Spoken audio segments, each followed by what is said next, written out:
Next dividend growth method equity ഷെയർസിൽ തന്നെ ഇവിടെ ഒരു ഗ്രോത്ത് എന്നൊരു ആസ്പെക്റ്റ് കൂടി നമ്മൾ ഈ ഇക്വേഷനോട് നമ്മൾ ആഡ് ചെയ്യാൻ പോകണം. അതായത് ഒരു പെർസെൻറ്റേജ് ഗ്രോത്ത് എന്നുള്ള രീതിയിലായിട്ട് തരുമായിരിക്കും. അതായത് ഡിവിഡൻറ്റിൻ്റെ ഓരോ ഇയർ ആകുമ്പോഴത്തേക്കും എത്രയാണ് അവർ ഗ്രോത്ത് റേറ്റ് എന്ന് പറയുമ്പോൾ. സോ ഇവിടെ ഒരു എക്സാമ്പിൾ പറയുകയാണെങ്കിൽ മാർക്കറ്റ് പ്രൈസ് തന്നിട്ടുണ്ട് ₹20 ആൻഡ് ഡിവിഡൻറ്റ് കൊടുക്കുന്നത് എത്രയാണ് 1 per share and it's expected to grow at the rate of 5%. So ഇങ്ങനെ ഒരു ഗ്രോത്ത് പെർസെൻറ്റേജ് ഒക്കെ തരുന്നുണ്ടെങ്കിൽ നമ്മുടെ ഫോർമുല വിൽ ബി ഡിഫറെൻറ്റ്. അപ്പോൾ it will be KE is equal to D1 divided by MP or NP plus G. എത്രയാണ് ആ percentage, ആ growth റേറ്റിൻ്റെ ഡിവിഡൻറ്റിൻ്റെ ഗ്രോത്ത് റേറ്റ് അത് ഇതിന് കൂടെ ആഡ് ചെയ്യുക. അപ്പോൾ ഇനി അല്ലാതെ നമ്മൾ റിവേഴ്സ് ചെയ്യുകയാണെങ്കിൽ എങ്ങനെയും you have to find the MP കണ്ടുപിടിക്കുകയാണെങ്കിൽ എന്ത് ചെയ്യും, മാർക്കറ്റ് പ്രൈസ് കണ്ടുപിടിക്കാൻ വേണ്ടിയിട്ടാണെങ്കിൽ MP is equal to D1 divided by KE minus G.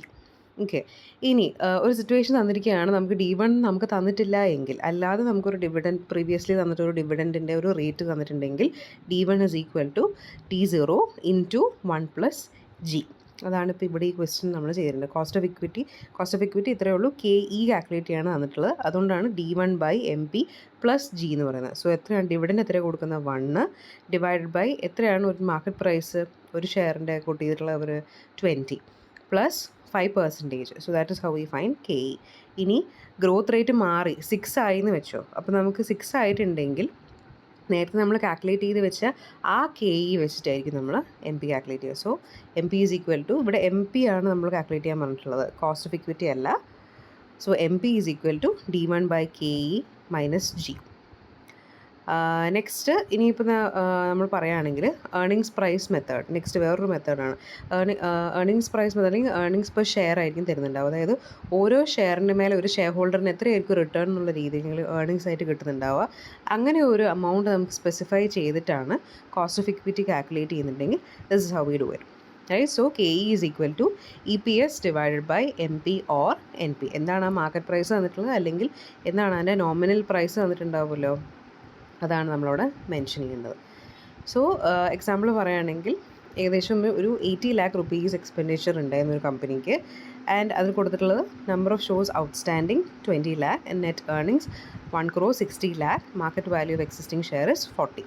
അപ്പോൾ ഇതിൽ കോസ്റ്റ് ഓഫ് ഇക്വിറ്റി ആണ് കാൽക്കുലേറ്റ് ചെയ്യാൻ വേണ്ടി തന്നിട്ടുള്ളത്. സോ ഇനി ഇത് വെച്ചിട്ട് ശരിക്കും പറഞ്ഞു കഴിഞ്ഞാൽ എന്താണ്, അപ്പോൾ ഈ വാല്യൂസ് ഒക്കെ വെക്കുമ്പോൾ we have to find out EPS first. അപ്പോൾ EPS നമ്മൾ പറഞ്ഞു ഓരോ ഷെയറിൻ്റെ മേലെ എത്രത്തോളം ഏർണിങ്സ് ആണ് അവർക്ക് കിട്ടുന്നതെന്നുള്ളത്. അപ്പോൾ എത്ര വാല്യൂ ഉണ്ട്, മൊത്തത്തിലുള്ള വാല്യൂ എത്രയുണ്ട്, ദറ്റ് ഈസ് 1,60 lakhs ഉണ്ട്. ആൻഡ് എത്ര നമ്പർ ഓഫ് ഷെയർസിൻ്റെ മേലെ 20 lakhs. സോ ഈച്ച് ഷെയറിന് മേലെ they are going to get 8 per share. So KE is equal to EPS by MP. So it is 8/40. Then അതേപോലെ സെക്കൻഡ് ക്വസ്റ്റ്യൻ പറഞ്ഞിട്ടുള്ളത് എന്താണ്, that is new issue will be 55 per share and flotation cost will be 5. നമ്മൾ നേരത്തെ പറഞ്ഞാൽ flotation cost ഉണ്ടെങ്കിൽ അതുകൂടി നമ്മൾ consider ചെയ്യണം, നമ്മളിവിടെ ഡിഡക്റ്റ് ചെയ്യണമെന്നാണ് പറയുന്നത്. സോ 55 ആണ് ഇനി നമ്മുടെ MP, നോട്ട് 40. 55 നിന്നാണ് ഫ്ലോട്ടേഷൻ കോസ്റ്റ് ഡിഡക്റ്റ് ചെയ്യണം ഈ ക്വസ്റ്റ്യനിൽ. ഓക്കെ, അടുത്തത് is very important method, that is the capital asset pricing model. CAPM method often ചോദിക്കുന്നതാണ്. ഇതിലും ഇത്രയേ ഉള്ളൂ, ആ ക്വസ്റ്റ്യനിൽ തന്നെ എല്ലാ വാല്യൂസും കാര്യങ്ങളൊക്കെ തരുന്നുണ്ടാവും. സോ ആ വാല്യൂസ് എല്ലാം എടുത്ത് ഈ ഇക്വേഷനിൽ എന്ത് ചെയ്യുക, സബ്സ്റ്റിറ്റ്യൂട്ട് ചെയ്യുകയാണ് വേണ്ടത്. Okay, so cost of equity ഇതിൽ ശ്രദ്ധിക്കേണ്ട ഒരു കാര്യം, 2 കോമ്പണൻസ് ഉണ്ട്. ഒന്ന് ദറ്റ് ഈസ് റിവാർഡ്, എത്രത്തോളം റിവാർഡ് ഉണ്ട്, and also the systematic risk അവരെടുക്കുന്നത്. ഇപ്പം റിസ്ക് റിവാർഡും തമ്മിലൊരു പോസിറ്റീവ് കോറിലേഷനാണ്. മീനിങ് എത്രത്തോളം റിസ്ക് എടുക്കുന്നോ അത്രത്തോളം റിവാർഡും കിട്ടുന്നതാണ്. സോ ഇപ്പോൾ നമ്മൾ നേരത്തെ പറഞ്ഞു ഈ കോസ്റ്റ് ഓഫ് ഇക്വിറ്റി അല്ലെങ്കിൽ കോസ്റ്റ് ഓഫ് പ്രിഫറൻസ് ഷെയർസ് ആയിക്കോട്ടെ, അല്ലെങ്കിൽ കോസ്റ്റ് ഓഫ് ഡിബെഞ്ചേഴ്സ്, നമ്മൾ ഈ കോസ്റ്റ് ഓഫ് ക്യാപിറ്റൽ കാൽക്കുലേറ്റ് ചെയ്യുന്ന ബേസിക് പർപ്പസ് തന്നെ it is to find out the rate of return that is they are going to get on these debentures ആയിക്കോട്ടെ, shares ആയിക്കോട്ടെ, ഇങ്ങനെ. Okay, അപ്പോൾ ഇങ്ങനെ ഒരു സിറ്റുവേഷൻ നമ്മൾ CAPM മെത്തേഡ് യൂസ് ചെയ്തിട്ടാണ് നമ്മൾ കാൽക്കുലേറ്റ് ചെയ്യാൻ പറഞ്ഞിട്ടുണ്ടെങ്കിൽ cost of equity is equal to RF plus beta into RM minus RF. ഇനി let's break it down. RF എന്ന് പറയുമ്പോൾ is the risk free rate, then beta is the നമ്മൾ systematic റിസ്കിനെ measure ചെയ്യാൻ വേണ്ടിയിട്ട് എടുക്കുന്നതാണ് ബീറ്റ. ദെൻ RM എന്ന് പറയുമ്പോൾ return of the market index. ഇതിന് ക്വസ്റ്റ്യനിലേക്ക് നമുക്ക് നോക്കാം. ഇവിടെ എന്താണ്, calculate the cost of equity capital from ABC Limited from the following data. അപ്പോൾ ബീറ്റ ഫാക്ടർ എന്ന് പറഞ്ഞിട്ട് നമുക്ക് നേരത്തെ തന്നെ ബീറ്റ വാല്യൂ തന്നിട്ടുണ്ട് 1.5, റിസ്ക് ഫ്രീ റേറ്റ് തന്നിട്ടുണ്ട് RF is equal to 8% and return on market portfolio അതായത് return on the market index അതും 12% തന്നിട്ടുണ്ട്.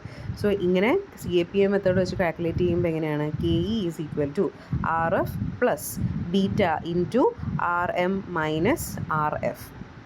അപ്പം RF നമുക്ക് ഇവിടെ നേരത്തെ തന്നിട്ടുണ്ട് 8% പ്ലസ് 1.5 ഇസ് ബീറ്റ ഫാക്ടർ, അതായത് റിസ്ക്, സിസ്റ്റമാറ്റിക് റിസ്ക് എങ്ങനെ മെഷർ ചെയ്യുന്നുള്ളത്. Then into 12% is RM minus RF.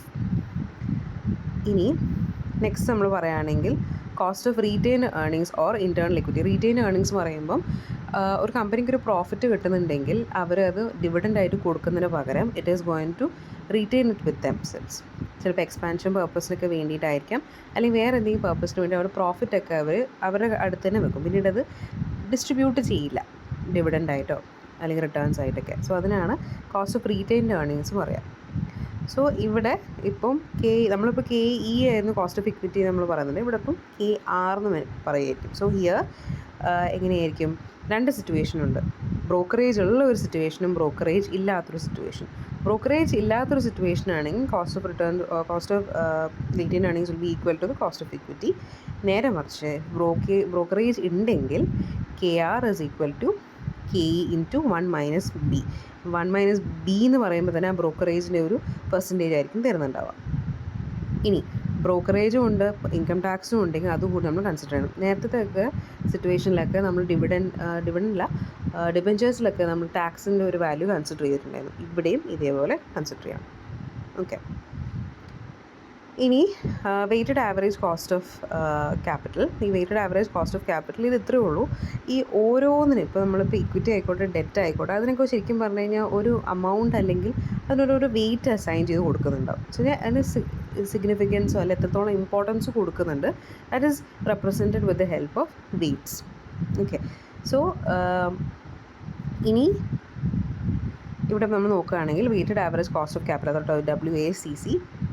So WACC അത് KO എന്ന് പറഞ്ഞിട്ടാണ് റെപ്രസെൻറ്റേറ്റ് ചെയ്യുക. Is equal to KD into W1 plus KP into W2 plus KE into W3 plus KR into W4. അതായത് KD എന്ന് പറയുന്നത് cost of debentures, പിന്നെ cost of preference shares, cost of equity, cost of retained earnings. അപ്പോൾ അതിന് ഓരോന്നിനും wait assign ചെയ്തിട്ടുണ്ട്. അത് ഈ ഓരോ സോഴ്സസ് ഓഫ് ഫിനാൻസിൻ്റെ കൂടെ മൾട്ടിപ്ലൈ ചെയ്തിട്ട് അതിൻ്റെ സമ്മാണ് ഇൻ ഷോർട്ട്. ഇനി ഒരു എക്സാമ്പിൾ നോക്കുകയാണെങ്കിൽ company is considering the following financing options. ഇപ്പം കമ്പനി ഏത് വഴിയാണ് അവർക്ക് വേണ്ട എക്സ്പാൻഷൻ ആയിക്കോട്ടെ അല്ലെങ്കിൽ അവരുടെ day to day needs meet ചെയ്യാനായിക്കോട്ടെ, whatever it may be, അവർ പല രീതിയിൽ പല സോഴ്സസ് നിന്നൊക്കെ ഫണ്ട് റേസ് ചെയ്യും. അപ്പോൾ ഏത് സോഴ്സ് ഇസ് ദ ബെസ്റ്റ്, അല്ലെങ്കിൽ നമ്മളിനി ഏത് സോഴ്സാണ് കോസ്റ്റ് എഫക്റ്റീവ്ലി നമുക്ക് റേസ് ചെയ്യാൻ പറ്റുക, അതേപോലെ റിട്ടേൺസ് കൊടുക്കുമ്പോൾ വിച്ച് ഇസ് ബെറ്റർ എന്നൊക്കെ നമുക്ക് നോക്കാൻ വേണ്ടിയിട്ടാണ് നമ്മൾ ഇതുപോലെ ഇങ്ങനെ വെയ്റ്റഡ് ആവറേജ് കോസ്റ്റ് ഓഫ് ക്യാപിറ്റലൊക്കെ കാൽക്കുലേറ്റ് ചെയ്യുന്നത്. സോ ഹിയർ ഇവിടെ നമുക്ക് തന്നിട്ടുണ്ട് ഇക്വിറ്റി, പെർസെൻറ്റേജ് ഓഫ് ഇക്വിറ്റി തന്നിട്ടുണ്ട്, പെർസെൻറ്റേജ് ഓഫ് ഡെറ്റ് തന്നിട്ടുണ്ട്, റൈറ്റ്. പിന്നെ ഇതുപോലെ കോസ്റ്റ് ഓഫ് ഇക്വിറ്റിയും തന്നിട്ടുണ്ട്, കോസ്റ്റ് ഓഫ് ഡെറ്റും തന്നിട്ടുണ്ട്, ടാക്സിന് മുമ്പൊക്കെ ആയിട്ടുള്ള ടാക്സ് റേറ്റും തന്നിട്ടുണ്ട്. ഇനി നമ്മൾ ഇതിൽ നിന്നും ബെസ്റ്റ് ഓപ്ഷൻ തിരഞ്ഞെടുക്കണം എന്നാണ് പറയുന്നത്. അപ്പോൾ ഏതായിരിക്കും ബെസ്റ്റ് ഓപ്ഷൻ? നമ്മൾ ഏത് സോഴ്സ് എടുത്തു കഴിഞ്ഞാലും കമ്പനിയെ സംബന്ധിച്ചിടത്തോളം കോസ്റ്റ് കുറവുള്ള ഒരു ഓപ്ഷൻ മാത്രമേ ചൂസ് ചെയ്യാൻ പാടുള്ളൂ. സോ അപ്പം അത്തരത്തിൽ ഏതായിരിക്കണം കൺസിഡർ ചെയ്യാൻ നമ്മൾ നോക്കുക. ഫസ്റ്റ് ഓപ്ഷൻ നമ്മൾ എടുക്കുകയാണെങ്കിൽ കോസ്റ്റ് ഓഫ് ഇക്വിറ്റിയും എടുത്തിട്ടുണ്ട്, കോസ്റ്റ് ഓഫ് ഡെറ്റിൻ്റെ ആ പെർസെൻറ്റേജും കൂടി നമ്മൾ എടുത്തുവെന്ന് വെച്ചോ. സോ കോസ്റ്റ് ഓഫ് ഇക്വിറ്റീൻ്റെ എത്രയാണ്? 75%, ദാറ്റ് ഈസ് 0.75 ഇൻറ്റു അതിന് അസൈൻ ചെയ്തിട്ടുള്ള വെയിറ്റ് എത്രയാണ് നമ്മളിപ്പോൾ പറയുകയാണെങ്കിൽ, സോ 60. ആൻഡ് ഇത് പ്ലസ് ഇനിയിപ്പോൾ ഡെറ്റിൻ്റെ ഒരു പെർസെൻറ്റേജാണ് എടുക്കുക, 25% 0.25 ഇൻറ്റു നമ്മൾ കാൽക്കുലേറ്റ് ചെയ്യുന്ന സമയത്ത് നമുക്ക് ഓരോന്നിൻ്റെയും ഈ ഡെറ്റിൻ്റെയും ഇക്വിറ്റീൻ്റെയും ഓരോ പ്രൊപ്പോർഷൻ ഡിഫറൻസ് ആണ്. അതായത് ഫസ്റ്റ് വണ്ണിൽ 75%, 25%, 50%, 50%, ആൻഡ് ദെൻ 25, 75. ഈ ഓരോന്നാണ് നമ്മൾ കാൽക്കുലേറ്റ് ചെയ്യുക. അതായത് ഇത്രേ ഉള്ളൂ ആ source into the weight assign to it. അങ്ങനെ മൾട്ടിപ്ലൈ ചെയ്തിട്ടാണ് ആ ഓരോന്നും കാൽക്കുലേറ്റ് ചെയ്യുക.